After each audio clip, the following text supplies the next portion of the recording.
প্রত্যেক মানুষ নিজের জীবনে হীরক তথা হীরে এবং দর্পণ এই দুই দেখেছেন। এই দুই হলো সাদা এবং এরা দুজনেই আলোর প্রতিফলন ঘটায় এবং এরা দুজনেই উজ্জ্বল হয়ে ওঠে। আপনি হয়তো মনে মনে ভাবছেন যে এটা কি ধরনের তুলনা করছি।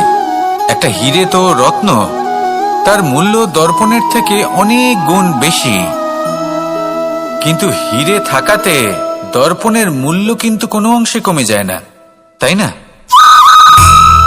মানুষ যখন হীরে নিজের হাতে নেয় তখন সবার আগে কি খোঁজে? দর্পণ, যাতে তার মধ্যে দিয়ে দেখে সে বুঝতে পারে যে সেই হীরে আদৌ তার শোভাবর্ধন করছে কিনা, তাকে ভালো দেখাচ্ছে কিনা, প্রসাধনের জন্য সেটা ব্যবহার করা ঠিক হবে কিনা। অর্থাৎ হীরের উপস্থিতিতে দর্পণের গুরুত্ব কম হলো না, দর্পণের কারণে হীরের মূল্য বোঝা গেল। আমাদের জীবনেও ঠিক এরকমই ঘটে। আপনারা যদি সংসারে নিজের আশেপাশে দেখেন, এমন অনেক মানুষ দেখতে পাবেন যারা নিজেদের ক্ষেত্রে মহান স্থানে পৌঁছেছেন, নিপুণ এবং শ্রেষ্ঠ হয়েছেন। আর তাদের মধ্যে আপনার নিজের মনে হয় যেন আপনি হলেন দর্পণ।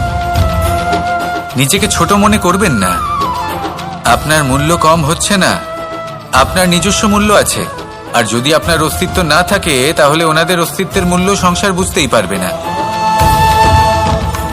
জীবনে সবসময় চেষ্টা করবেন যাতে আপনি আরো বেশি শ্রেষ্ঠ হয়ে উঠতে পারেন।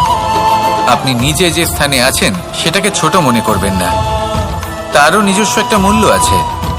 যদি আপনি হীরে হয়ে থাকেন তাহলে অহংকার করবেন না, যদি আপনি দর্পণ হয়ে থাকেন তাহলে নিজেকে ছোট মনে করবেন না।